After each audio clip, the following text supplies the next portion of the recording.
Muy bien. Bueno, entonces, en el encuentro de hoy nos vamos a ocupar del concepto de salud y enfermedad.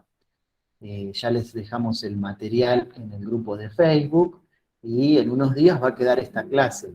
Así que concéntrense en participar, que después van a tener todo por ahí.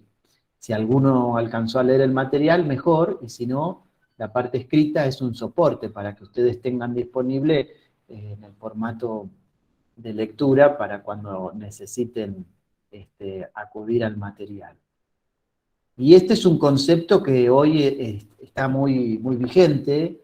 Les diría que hemos escuchado hablar de salud y de enfermedad los 2 últimos años un montón a raíz de la pandemia, que nos puso el tema de la enfermedad y el tema de la salud en boga todo el tiempo a partir de esta experiencia que nos tocó vivir de la pandemia, ¿no? Indudablemente cuando vamos a tratar de definir qué es la salud, tenemos que recurrir a una de las definiciones más famosas que tenemos, que es la definición de la Organización Mundial de la Salud. Después vamos a hacer algunas aclaraciones con respecto a esta definición, pero necesitamos acudir a ella para entender un poquito algunas cuestiones con respecto a todos los ámbitos en los que el concepto de salud está atravesado, políticos, sociales, culturales, históricos. En la Constitución de 1946, la Organización Mundial de la Salud define a la salud como un estado de completo bienestar físico, mental y social. Y también aclara que no se debe a la ausencia de afecciones o de enfermedades. O sea que en aquella definición, que hoy ya podemos pensar que es una definición antigua, la OMS define la salud como un estado, ¿no? Como un estado de bienestar a nivel físico, mental y social, donde indudablemente se incorpora todo lo relacionado con el cuerpo, con la biología, eso estaría incorporado en el área de lo físico. Incorpora también la concepción de la salud mental, ¿no? El área de la psicología y de la psiquiatría, y también de la cosmovisión social. Entonces, parte de la idea de que el hombre es un ser biopsicosocial. Y también aclara que no es la ausencia de enfermedades o de afecciones.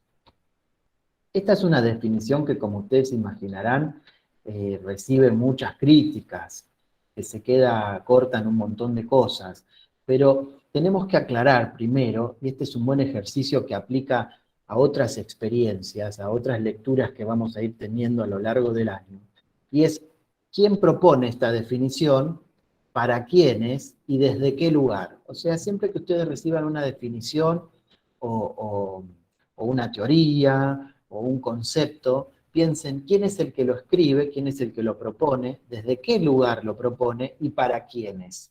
¿Quién, para qué y para quiénes?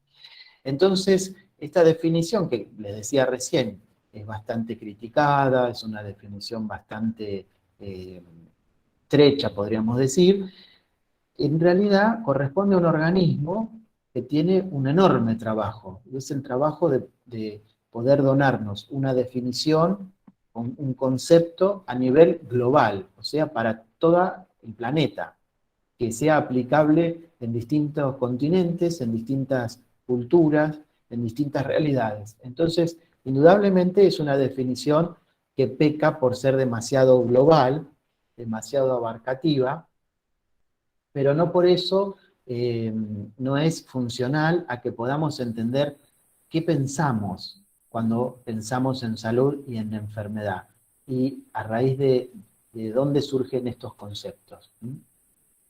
También se puede definir como el nivel de eficacia funcional o metabólico de un organismo en alguno de sus niveles, que podría ser el nivel celular o microcelular, y también del nivel macro, que sería el nivel social. Recién por la década del 90, con toda la movida ecologista, la OMS agrega esta definición que, además de definirse a la salud como el estado de completo bienestar físico, mental y social, ese estado debería ser en armonía con el medio ambiente, ¿no? Ampliando un poquito esa concepción. Les decía entonces, y esto es para subrayar, que esta definición de la OMS, les diría que es la más famosa, subraya mucho la naturaleza biopsicosocial de la salud y que pone de manifiesto que la salud es un poquito más que la ausencia de enfermedad, que no podemos definir la salud por la negativa, o sea, por lo que no es. El bienestar y la prevención también es parte de nuestro sistema de valores que está expresado en la definición. Entonces, hoy les decía que esta es una definición que tiene sus críticas. ¿Por qué tiene sus críticas? Porque habla de un estado de completo bienestar. Entonces ahí ya tenemos dos problemas. Completo bienestar, ¿quién puede decir yo me encuentro en un estado de completo bienestar? No existe, es una utopía, ¿sí? Y justamente como es una utopía pasa a ser operativo. Hoy pensamos el proceso de salud y enfermedad no como un estado, algo estático, algo que se alcanza y se obtiene y ya está, sino más bien como un proceso, como una búsqueda permanente de información, de conductas, de estilos de vida, de instrumentos, incluso de conocimientos que nos acercan a la salud y que nos alejan de la enfermedad. ¿Ah? O sea, pensamos estos dos conceptos como un continuo que va desde un extremo de salud hasta un extremo de enfermedad que sería la muerte. Y en el medio, una búsqueda permanente de todo lo que influye en ese proceso. ¿Está? Bueno, muy bien. Entonces, sigamos otro poquito. Eh, También vamos a poder pensar que el bienestar y la prevención son parte de esa búsqueda y que continuamente hoy se nos presenta información, conceptos, nuevas teorías, incluso nuevos descubrimientos que nos invitan a generar hábitos de conducta y de estilos de vida que pueden afectar negativamente sobre la salud, como podría ser una dieta deficiente, la falta de ejercicio, el consumo de alcohol o de otras drogas, el tabaquismo, que pueden considerarse en sí mismas enfermedades o estilos de vida, conductas que potencian la posibilidad de enfermarnos. O sea que de a poco vamos comprendiendo que cuando hablamos de salud y de enfermedad, hablamos también de procesos que están estudiados por la estadística y que nos van a decir si estamos estadísticamente haciendo las cosas para seguir sanos o para comenzar a enfermarnos. La enfermedad podría ser un concepto que nos pone en potencia de, ¿sí? Como potencialmente en proceso de enfermarnos, potencialmente en proceso de curarnos. A mí me gusta mucho la poesía, en el apunte, como para ir introduciéndonos al área de la salud mental específicamente, les transcribí una frase de René Dubos. Creo que la frase decía, la salud es una medida de la capacidad de una persona de hacer o de convertirse en lo que quiere ser. Me pareció importante esta frase para de a poquito irnos metiendo en el área que a nosotros nos importa, porque a nosotros nos importa pensar la salud y pensar la enfermedad como un concepto que funcione como un instrumento para guiar nuestra intervención como acompañantes. ¿Está? Entonces, en esta frase de Dubos se deja ver, se cuela un poquito la idea de que las personas necesitamos desarrollarnos, que las personas necesitamos desplegar nuestras capacidades, descubrirlas si es que no las hemos descubierto, para desarrollarlas y potenciarlas. Y que eso nos acerca a la salud y nos aleja de la enfermedad. Es algo que tenemos que tener muy en cuenta desde en un futuro para nuestra intervención como acompañantes. Cómo poder potenciar nuestras habilidades, desarrollar capacidades y convertirnos en algo. O sea, eh, estamos predestinados a convertirnos en algo, a ocupar un lugar en el entramado social, no importa cuál. Uno ocupará el lugar de docente, el otro ocupará el lugar de panadero, el otro el de artista, pero es en ese espacio subjetivo de encuentro con el otro donde nos volvemos más fuertes y donde nos constituimos en personas. Bueno, espero que les haya gustado la frase. Les puse varias frases en el apunte, porque en realidad mi intención sería que pensemos qué es la salud y qué es la enfermedad, y no imponerles una definición. Porque de hecho no hay una definición que sea la definición, sino más bien cada una de las definiciones que yo les propongo en el apunte aportan algún elemento importante y se quedan cortos en otro área. Bueno, de a poquito vámonos yendo a qué sería la salud mental. Y acá, si definir qué es la salud y qué es la enfermedad es difícil, y son conceptos atravesados por el momento histórico, cultural, incluso político, si nos metemos en lo que es la salud mental es más difícil todavía, y también es más complejo el posicionamiento desde donde se propone una definición. Yo en el apunte le cité a Miriam Webster, que ella habla de la salud mental como un concepto referido al bienestar emocional y psicológico del individuo. Y lo define como un estado de bienestar emocional y psicológico en el cual un individuo puede utilizar sus capacidades cognitivas y también emocionales. O sea, este es un punto muy importante. Puede utilizar sus capacidades, puede desarrollarlas, puede aplicarlas a algo útil para sí mismo o para los demás. Tanto en el nivel de las funciones cognitivas, ustedes sabrán cuáles son las funciones cognitivas, la memoria, la atención, la concentración, el lenguaje y también las funciones emocionales, ¿no? Tener la capacidad de registrar la amplia gama de emociones que podemos vivenciar las personas.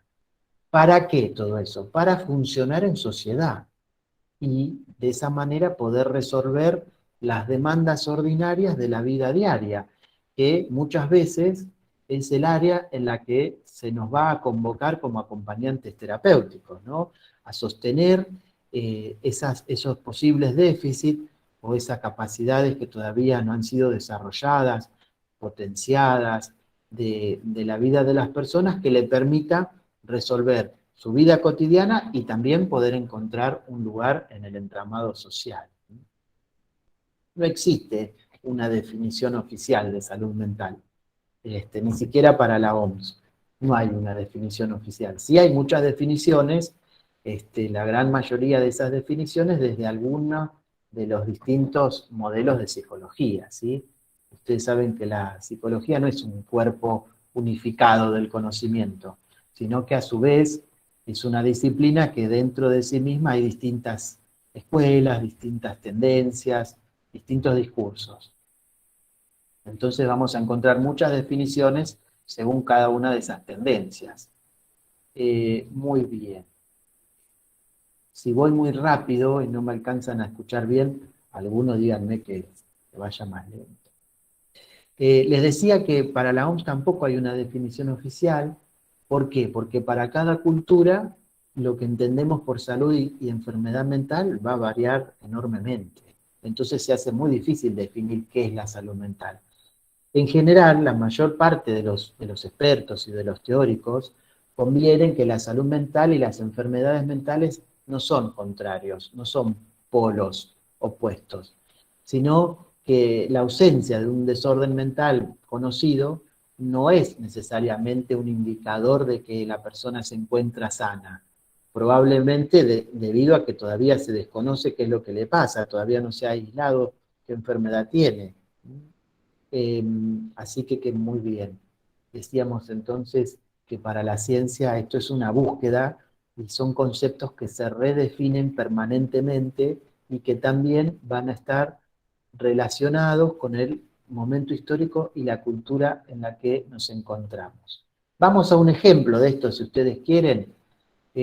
Bueno, pensemos en la época de nuestros abuelos, donde un chico muy gordito se lo consideraba sano, y hoy un chico que está un par de percentiles por encima de lo que la estadística dice que tiene que ser su peso, es considerado obeso, ¿no? Bueno, ahí tenemos un ejemplo de cómo la cultura, el momento histórico, también lo que comprendemos del proceso de salud y enfermedad, y lo que nos dice, lo que nos dice la estadística con respecto a las enfermedades y la capacidad de enfermarnos según determinadas condiciones, nos va a acercar a la salud o nos va a acercar a la enfermedad. Y eso se va modificando a lo largo del tiempo.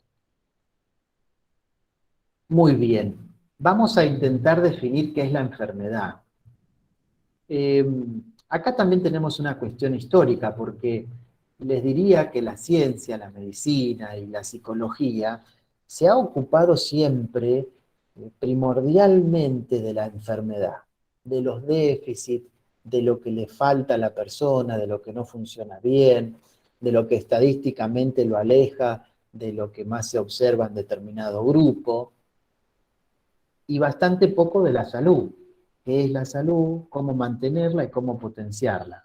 Les diría que las tendencias más modernas en psicología y en medicina estudian la salud más que la enfermedad.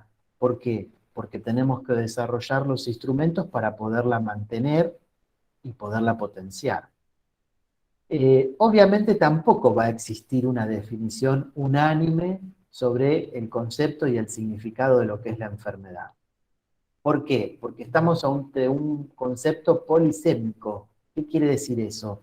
Que es un contexto multidimensional, o sea, va a abarcar muchas áreas: el devenir histórico, el momento sociocultural, el grupo etario, etcétera, etcétera.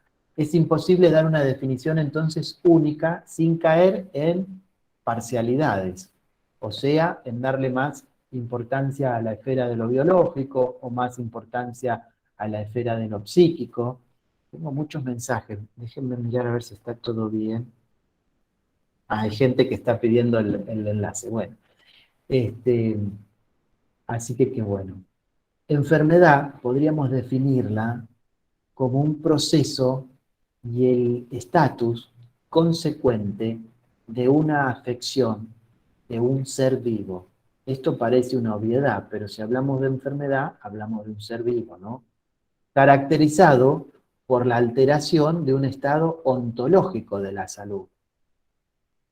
Acá me voy a detener un momento para definir qué sería un estado ontológico de salud. Estamos en el límite entre la medicina y la filosofía. El estado ontológico sería un estado ideal, conceptual, o sea, que no existe en la vida real, no existe en la persona concreta, sino que es un concepto idealizado, un concepto que nos dice que idealmente lo que esperamos es que la persona haya venido al mundo sana, ¿sí? Y con la capacidad de desarrollar todas sus funciones, sus capacidades, tanto psíquicas como físicas. O sea que un estado ontológico de salud sería un estado ideal, un estado hipotético y conceptual en el que la persona está 100% sana. Y que cualquier alteración de ese estado ontológico, o sea, de ese estado ideal de salud, sería considerada una enfermedad. Aislada, descubierta, definida o no, o potencialmente para ser estudiada. Eso sería un estado ontológico de salud. Sería un estado que suponemos que es el estado en el que las personas vienen al mundo. Les repito, es un concepto que tiene más que ver con lo filosófico que con lo real. Nadie está 100% sano, como tampoco nadie está 100% enfermo. Estamos hablando de áreas y de parcialidades y de conceptos. Bueno, muy bien. Entonces, si volvemos a la definición de enfermedad, te decía, enfermedad sería un proceso y un estatus consecuente de la afección de un ser vivo, caracterizado por una alteración del estado ontológico de la salud. Ya definimos lo que es ontológico, vamos a definir entonces un poquito qué sería factores intrínsecos y extrínsecos. Bueno, lo podemos resumir en el concepto de noxa, ¿no? Noxa viene del griego nosos, que significa enfermedad o afección de la enfermedad. ¿Qué sería entonces esos factores intrínsecos y extrínsecos, todas aquellas cosas que tienen la potencialidad de enfermarnos. Todas aquellas cuestiones que puedan tener que ver con el ambiente, con el hábitat, con microbios, con microorganismos, con virus, con bacterias, con conductas, que tienen la posibilidad de enfermarnos, o sea, de alterar ese equilibrio ontológico de salud, es considerado una noxa. En consecuencia, la noxología va a estudiar las enfermedades y sus procesos. Entonces, vamos a resumir un poquito. La salud y la enfermedad son parte integral de la vida, del proceso de la vida. Entonces, hablamos de un proceso de salud y de enfermedad. El proceso biológico y de interacciones medioambientales y también sociales, que nos van a llevar al conocimiento de lo que nos aleja de la salud y nos aleja de la enfermedad, o incluso a la búsqueda de nuevos conceptos y de nueva información para cumplir con ese objetivo.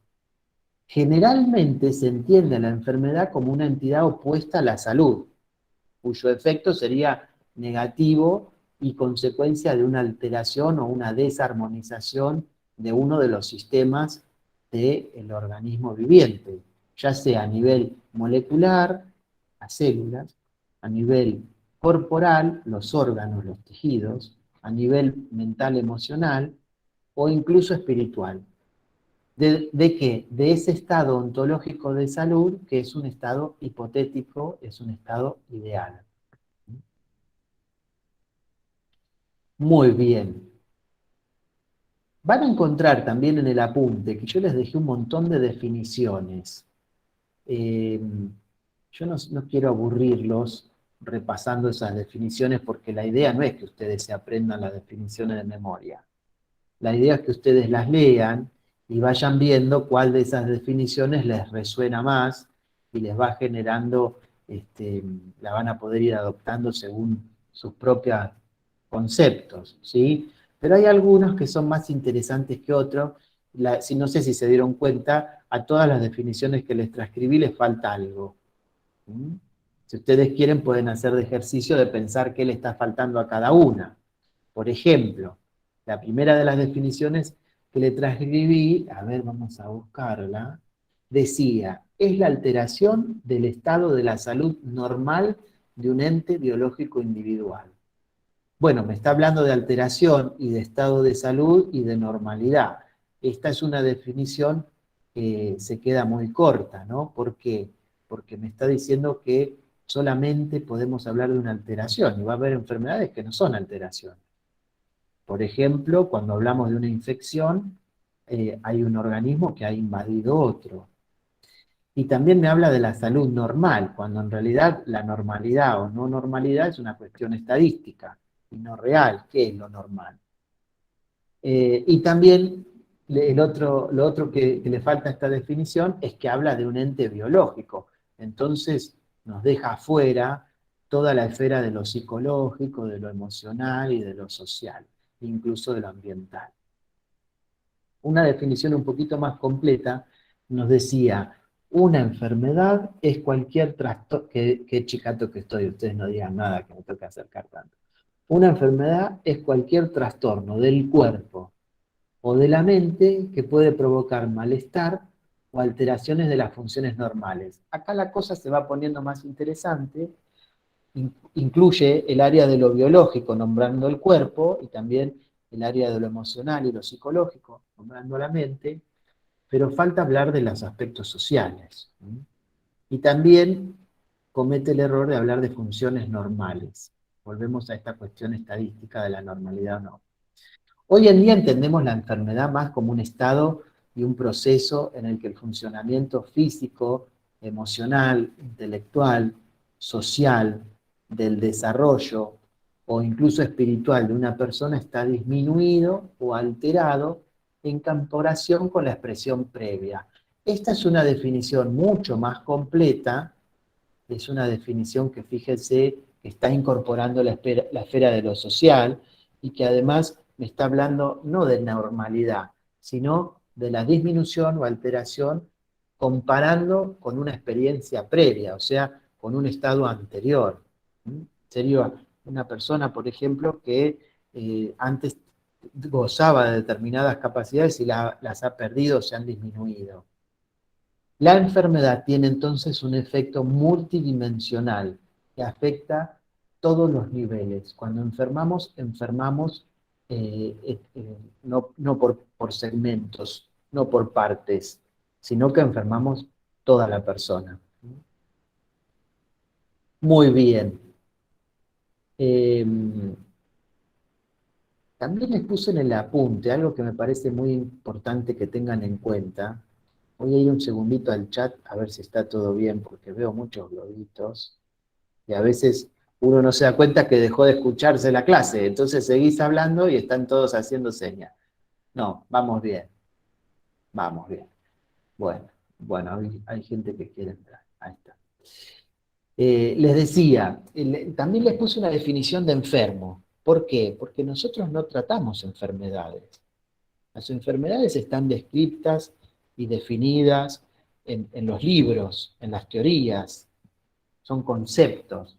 Pero nosotros, los psicólogos, los acompañantes terapéuticos, en realidad tratamos con enfermos, tratamos con personas, personas que padecen una enfermedad, personas que van a vivenciar esa enfermedad también de una manera particular, atravesados por su propia subjetividad, por la forma específica que a ellos les toca vivenciar la enfermedad. Entonces, un enfermo es un ser humano que padece una enfermedad, sea consciente o no de su estado. Podemos estar enfermos y no saberlo.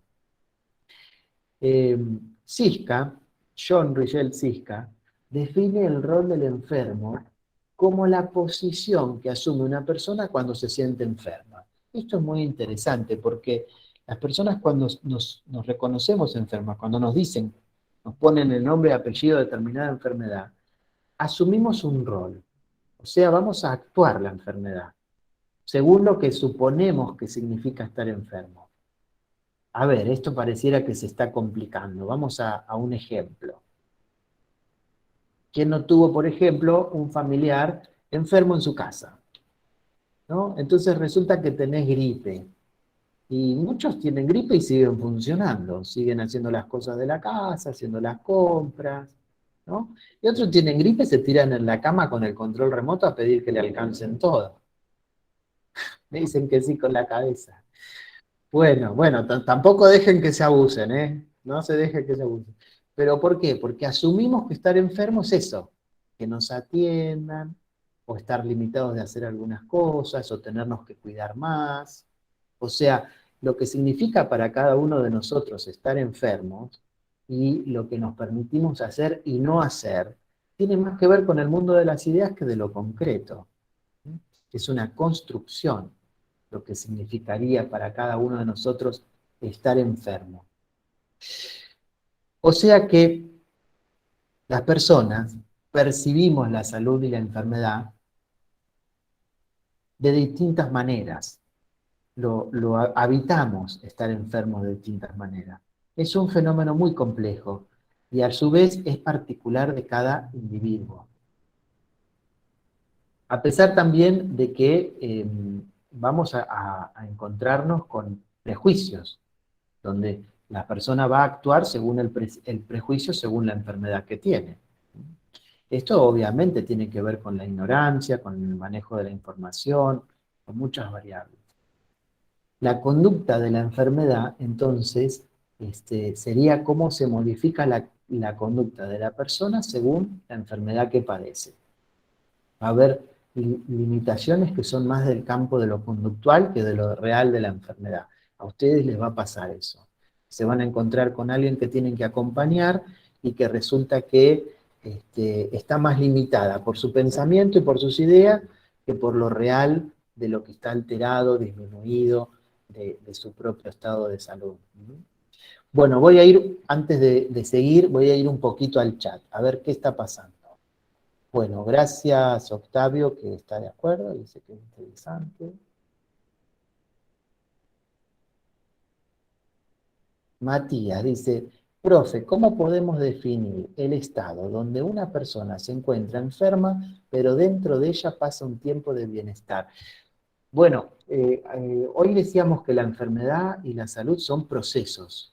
Y como son procesos, no son eh, compartimientos estancos y estáticos, donde uno alcanza la salud y ya está, es re sano, o al revés, está enfermo y eso va a ser para siempre. Hay un movimiento. Sí, por lo que dice el compañero, muchas veces la enfermedad genera cierto bienestar, porque también, y fíjense que en el apunte eh, hay una de las definiciones de salud y enfermedad decía que la enfermedad podía ser el grito de un alma ofendida.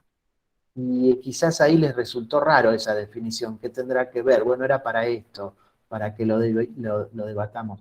¿Cuántas veces la enfermedad es una manifestación de que hay algo que no está funcionando bien? Por eso dice el grito de un alma ofendida.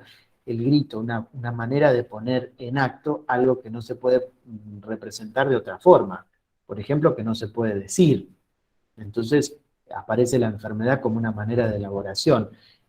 No me quiero adelantar, ya vamos a ver qué es la enfermedad, qué es el síntoma para el psicoanálisis. Y tiene mucho que ver con esta idea. La idea de que la enfermedad nos habla de un desequilibrio, pero también nos habla de una manera de representar, una manera de que se exteriorice un conflicto interno. O sea, algo interno que no se puede elaborar, que no se puede este, destrabar, si ustedes quieren, por ahora podemos usar esa palabra, se manifiesta a través de la enfermedad o de una alteración. Entonces, ese tiempo de bienestar del que dice Matías podría deberse a esto, de que la enfermedad viene a poner cierto orden, viene a equilibrar algo que en algún momento se desequilibró. Pensémoslo con un ejemplo muy sencillo, un trastorno de conducta en un niño. ¿Cuántas veces le ponemos el nombre? Están los manuales de psiquiatría, en el DSM, bla, bla, bla, ¿no? Tiene un trastorno de conducta. Y después observamos que ese trastorno de conducta viene a representar un pedido de auxilio a un otro, un pedido de atención, un pedido de amor, un pedido de que lo miren, de que lo atiendan. En ese sentido, creo si es eso lo que preguntaba el compañero Matías, la enfermedad también trae un mensaje, también pone de manifiesto determinado tema. Bueno, alguien levantó la mano. Yo no sé dónde tengo que tocar para ver la gente que levantó la mano. Ah, levanté la mano yo, qué ñoño que soy. ¿Dónde tengo la gente que levantó la mano? Actividades. Bueno, que hable el que levantó la mano. Alguien. Ah, Sofía, Sofía, ahí está. Sofía, el CIE-10 es un manual. En el apunte yo les nombré dos manuales, el CIE-10 y el DSM-4, no, ahora ya vamos por el quinto, que son manuales de clasificación de las enfermedades. Están ordenados por áreas, por distintas áreas, y clasificados y explicados en qué consiste, y también están los criterios diagnósticos para esas enfermedades. Son manuales de uso internacional. Bueno, mira otro poquitito. Gonza, ¿querés abrir el micrófono y hacer tu pregunta? A ver, ahí estamos. Sí, Gonza levantó la mano. Hola, sí, buenas noches. ¿Cómo te llamas vos? Gonzalo, Gonza. Es tu nombre, pensé que era el apellido. Bueno, contanos, ¿qué querías decir? que te quería consultar si muchas veces es bueno descubrir las enfermedades antes de un cierto tiempo, digamos, ¿no? Mirá, por regla general, cuando hablamos de tiempo y de enfermedades, cuanto antes está hecho el diagnóstico, mejor va a ser el pronóstico, porque las enfermedades tienden a evolucionar, o sea, a seguir un orden natural de avance. Entonces, cuanto más temprano se descubre la enfermedad, más rápido va a poder ser la intervención y mejor va a ser el pronóstico, ¿sí? Pensemos, Claro. por ejemplo, en un niño que tiene una deficiencia en su desarrollo intelectual. Cuanto antes lo detectemos, también antes vamos a poder intervenir, estimularlo, reforzar el aprendizaje y de esa manera va a perder menos tiempo, ¿sí? Al final del apunte yo les puse un glosario de conceptos que usamos todo el tiempo y que están relacionados con la salud y la enfermedad. Es como una especie de pequeño diccionario. Si quieren lo repasamos un poquito, pero esto que decís vos, Gonza, tiene que ver con el proceso de la enfermedad, ¿sí? Cómo aparece y qué va a pasar y cuál es el desenlace. Y en general, no siempre, pero en general, cuanto antes se da el diagnóstico, cuanto antes descubrimos que hay una alteración de ese equilibrio ideal, antes podemos intervenir y mejor va a ser el pronóstico. ¿Por qué? Porque esto es una carrera contra el tiempo también. Bueno, había otra mano levantada. Si quiere hacer la pregunta, ¿quién había preguntado? Veo tantos cuadraditos, chicos, que... Ahí está. Laura. Hola, Laura. No se te escucha, está apagado tu micrófono. Si querés, prendelo. A ver Hola. ahora. Ahora sí, ahora sí. No me acuerdo en qué parte yo había leído acá el apunte que las enfermedades no existen, existen las personas enfermas. Exactamente, exactamente. Eso. ¿Vos querés que Por ampliemos ejemplo, ese tema? claro, por ejemplo, es como si yo me pregunto, entonces, ¿el cáncer no existe? Sí, a ver, lo que dice el apunte es que las enfermedades son construcciones intelectuales, ¿sí? Son construcciones que parte de la investigación, de teorías, son conceptos abstractos. Pero después lo que nosotros vamos a tener en la vida real son personas que padecen esa enfermedad y que incluso la misma enfermedad, vivenciada por dos personas, va a tener diferencias, no va a ser igual. Por ejemplo, no hay dos depresivos iguales. Juan va a vivenciar su depresión de una manera y Pedro de otra. ¿Está? No es que no existen las enfermedades en sí mismas son construcciones teóricas, son especulaciones teóricas. Uno puede decir, bueno, acá está el cáncer. No, lo que vamos a ver es un montón de células que han crecido desordenadamente y desorganizadamente y han afectado distintos tejidos. Pero eso no es el cáncer. Son células de una persona que están alteradas. El cáncer en sí mismo es una construcción intelectual. Nosotros, como actores del sistema de salud, no nos vamos a ocupar de las enfermedades. De las enfermedades se van a ocupar los científicos, los teóricos. Nosotros nos vamos a ocupar de personas que padecen enfermedades. Entonces, en los libros va a decir una cosa, que nos va a servir, la teoría nos sirve para orientarnos, nos sirve para poder posicionarnos en qué es lo que le pasa a esa persona, para poder empatizar, para poder pensar una estrategia de intervención, le sirve a los profesionales para ver cuáles son las prioridades de lo que hay que ocuparse primero, pero nosotros no nos vamos a ocupar de la enfermedad en sí misma, nos vamos a ocupar de personas que padecen enfermedades de una manera totalmente subjetiva. Si vos querés, es muy duro el ejemplo del cáncer, pero hay personas que se enteran del diagnóstico y se tiran en la cama y además se deprimen y se dedican a partir de ese momento a esperar la muerte. Y otras que le dan batalla y que buscan hasta el último momento una solución y que insisten. Bueno, a esto nos referimos, ¿no? Las enfermedades existen, sí, en el plano de lo conceptual, en el plano de lo abstracto. Pero después en lo concreto lo que tenemos son en personas que enferman. ¿Sí? Y ahí va a haber una distancia. No vamos a encontrar en los libros lo que le pasa a la persona que acompañamos. Ahí nosotros vamos a tener que poner el ojo, la oreja, observar, empatizar, conectar con lo que le está pasando. ¿Sí? Hay otros actores del sistema de salud que se van a ocupar de diagnosticar, estudiar la intervención terapéutica, medicar, bueno, van a estar para otras cosas. Pero para tratar de contenerlos y de escucharlos estamos nosotros, los acompañantes y los psicólogos. Bueno, espero haber respondido a tu pregunta, Laura. Había, Gracias. había otra mano. ¿Quién más levantó la mano? Qué Yo. bueno que se estén empezando a animar a participar. ¿Quién levantó? Marina. Sí, no, yo me freno porque por ahí me tento a hablar y me callo, pero me puede Bueno, el podés tema. escribir la pregunta en el chat también y después la contesto. Sí. Te quería hacer una consulta. Nosotros vamos a ver tipos de intervención a lo largo del Eh, curso, lo porque que, soy nueva hoy y no estoy media como informada. claro, la primera parte del curso vamos a ver conceptos generales, ¿sí? Que tienen que ver con el rol y la función del acompañante terapéutico, la historia, las leyes que atraviesan la práctica. Después vamos a ver una parte del curso, es más bien descriptiva, de la parte evolutiva, ¿sí? Niñez, adolescencia y adultez.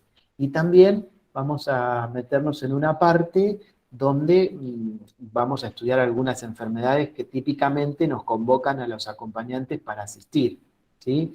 Y ahí vamos a leer casos. Lo que pasa es que está bueno, ustedes están entusiasmados, entonces se adelantan. La intervención se va a pensar en equipo con un profesional. Un acompañante terapéutico aparece en escena cuando ya hay un equipo que se está constituyendo, que estudió el caso en particular, que hizo un diagnóstico y que prescribió el acompañamiento. Como quien puede prescribir antibióticos, prescribe la aparición en escena del recurso del acompañamiento, con determinados objetivos. ¿Está? Entonces, la estrategia de intervención va a estar dirigida y va a estar planificada por el profesional que Por el profesional que le... diagnosticó y pensó una estrategia de intervención. ¿Está? Quédense tranquilos para diagnosticar, para medicar, para pensar cuál es la intervención, cuál es la emergencia, sobre qué área hay que poner hincapié. Bueno, va a haber un profesional que va a evaluar eso y va a prescribir determinada intervención. Bueno, muy bien. Seguimos un poquito con el material. Voy un poquito más al material, por las dudas, le voy a dar una miradita, por si hay algo que les pueda resultar complejo. Bueno, un poco más adelante van a encontrar ese glosario del que les había hablado. Habíamos definido noxas, y bueno, y después tenemos una parte donde lo que vamos a tener es un montón de palabras que están relacionadas con el concepto de salud y enfermedad. Por ejemplo, epidemiología. Hoy todo el mundo habla de epidemiología en los noticieros a partir de la pandemia, ¿no? Pero ¿qué es la epidemiología? La epidemiología representa información, son datos que nos van a definir un contexto, o sea, una situación, un conjunto de variables, donde con mayor probabilidad va a aparecer una enfermedad. O sea que la ciencia de la epidemiología lo que va a hacer es considerar estadísticamente, se va a apoyar en la matemática, en la estadística, para estudiar y aislar las variables que casuísticamente, o sea, me van a decir, tiene mayor o menor probabilidad de que en determinada población, en determinado medio ambiente, en determinado contexto genético o ecológico, aparezca una enfermedad. O sea que la epidemiología me va a dar información sustentada en la estadística de dónde, en qué contexto es más probable que aparezca una enfermedad. También vamos a usar mucho la palabra etiología, el concepto etiología. ¿Qué sería la etiología de una enfermedad? La causa principal identificada. Es un punto de partida la etiología para establecer una enfermedad. O sea, la etiología de una enfermedad es la condición o el factor sine qua non para pensar en la génesis del proceso patológico, el proceso de una enfermedad. Sin esa causa no podríamos hablar de esa enfermedad. En general, en las ciencias más allegadas a la biología, la etiología suele ser lineal. Aparece tal virus, está tal enfermedad. Este es el virus que apareció, esta es la enfermedad que provocó.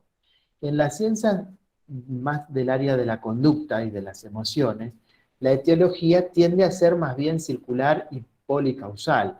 Por ejemplo, la depresión puede ser causada por factores biológicos, pero también puede ser causada por factores emocionales. O sea, la etiología, la causa de la enfermedad, puede ser múltiple, menos directa, les diría. También vamos a escuchar muchas veces la palabra patogenia. ¿Qué sería la patogenia de una enfermedad? Es la representación, la explicación de los mecanismos que están alterados en la fisiología normal. O sea, me va a describir qué condiciones generan, sostienen y por último finalizan o hacen perpetuar, vuelven crónico un proceso patológico, o sea, una enfermedad.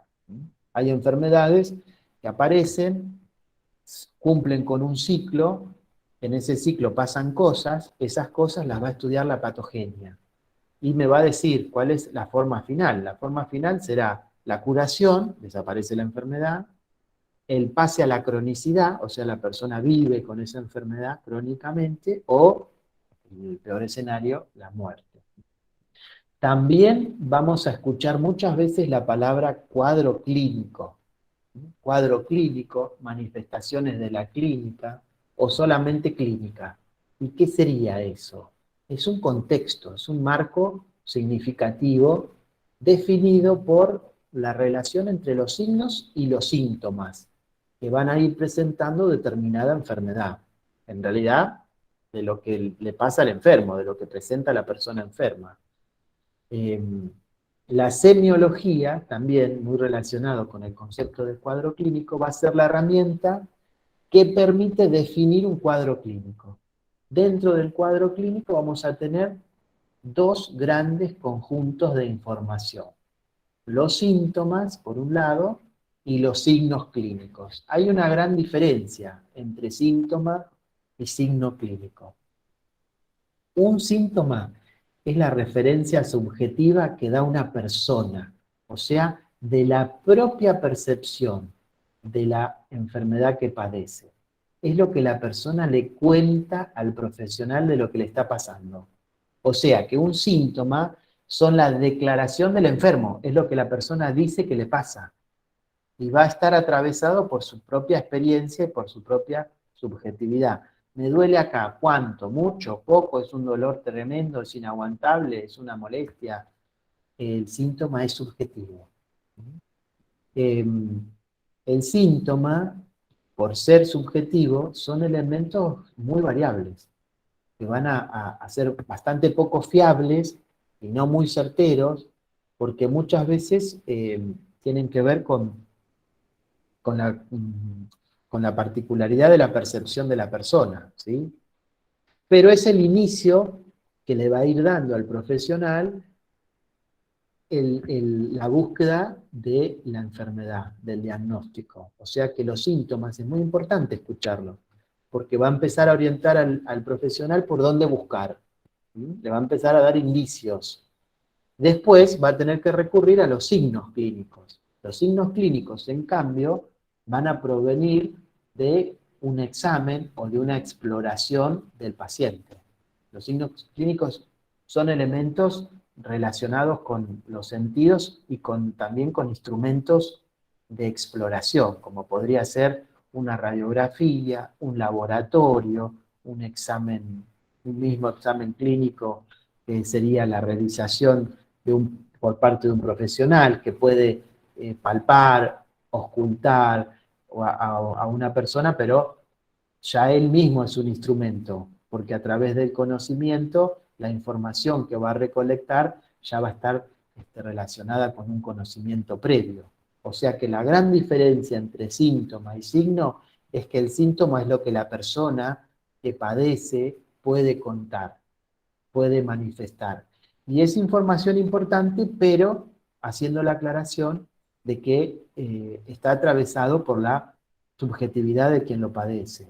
Y en cambio, el signo clínico es el resultado de una exploración y de una medición, o sea que se midió con un instrumento de medición, que está estandarizado y que de esa manera van a ser más objetivos el síntoma.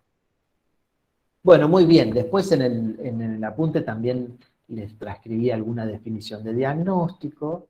¿qué sería un diagnóstico? Bueno, un proceso que elabora un profesional especialista en la materia y que va a dar como resultado una respuesta cognitiva ante un planteo de la situación de una persona. El diagnóstico será la enfermedad o incluso la salud. También se puede diagnosticar la salud de un paciente, ¿no? En ese caso volvemos al principio de la clase. Lo que se diagnostica es la ausencia de enfermedad, ¿no? Al momento de la evaluación.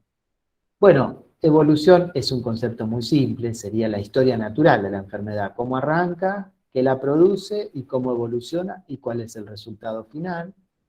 El tratamiento, esto parece obvio, pero hoy es importante definir qué es un tratamiento. Un tratamiento consiste en todas aquellas opciones ambientales, humanas, físicas, químicas, entre otras, que contribuyen a la curación del paciente y que científicamente han sido validadas. O sea que la ciencia ha evaluado que ese recurso es el más efectivo conocido hasta el momento. Eso es muy importante porque muchas veces escuchamos, no, bueno, mi tratamiento es la pintura, mi tratamiento es la meditación.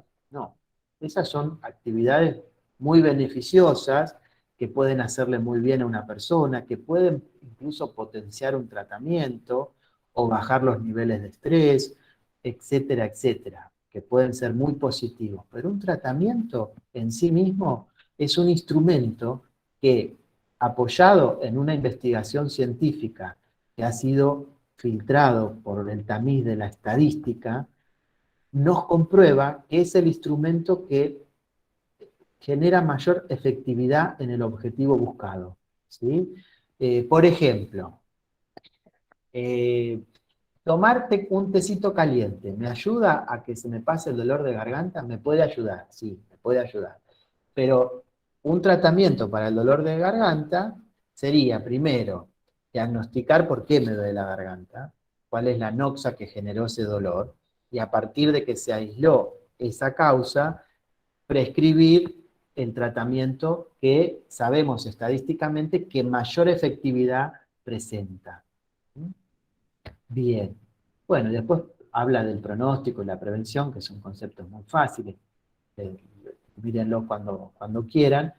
Y por último estaban las clasificaciones que uno de ustedes, no me acuerdo el nombre, preguntó, ¿no?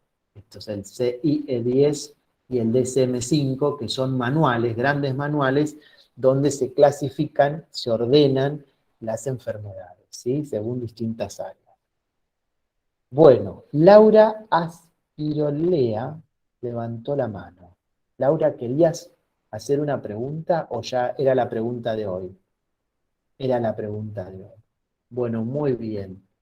Voy un momentito al chat. Entonces, dice Ignacio, los signos es lo que podemos ver y los síntomas es lo que siente la persona. Casi. ¿Los síntomas es lo que siente la persona? Sí, pero los signos son la información que el profesional recolectó a través de instrumentos de medición, ¿sí? Como podría ser un laboratorio, una radiografía, el resultado de un test, o incluso de su propia percepción, porque los profesionales han entrenado sus sentidos, han entrenado su tacto, han entrenado su oído, han entrenado su ojo, para detectar determinadas cosas, que como ellos mismos son un instrumento de evaluación, son signos. Bueno, ¿me puede definir anamnesis? Dice Milagros. Claro, Milagros, una anamnesis es una entrevista tipificada, o sea que ya está ordenada, que ya está armada, para detectar determinadas cosas. O sea, una anamnesis es como un protocolo de búsqueda, donde hay preguntas elaboradas de antemano que el profesional sigue para detectar determinadas cosas. Por ejemplo, podemos tener una anamnesis de entrevista inicial, los psicólogos, con los padres de un niño.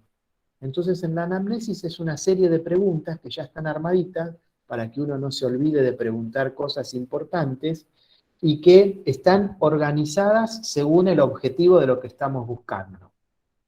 Por ejemplo, supongamos que estamos evaluando a un niño que planteamos la hipótesis, suponemos que pueda tener autismo. Entonces, hay una anamnesis específica para explorar, para evaluar y para detectar información importante para ese objetivo. O sea que una anamnesis es una entrevista que está organizada, está tipificada de antemano, con preguntas que nos orientan para detectar determinadas cosas. Cuando planteamos una anamnesis ya tenemos determinada hipótesis planteada de por qué lado podría venir la cosa. Bueno, a ver si hay otra pregunta en el chat. Se corta, dice algunos. No se preocupen, chicos, a veces es producto de la conexión, ¿sí? Y entonces se puede que se corte mi conexión o la de ustedes. En ese caso, en la grabación se va a ver sin cortes. Así que lo que pueden hacer es después mirar la grabación. Bueno, muy bien. Vamos a ir terminando por hoy. Estuvo muy linda la clase porque se animaron a preguntar. Gracias a los que preguntaron. La idea es que la clase en vivo sea para eso, para que haya cierta interacción entre nosotros, que puedan preguntar algunas cosas. Queda grabada para los que no pueden asistir o se les corte la conexión, etc. Pero es un encuentro íntimo, ¿sí? La clase más formal es la segunda parte, ¿tá?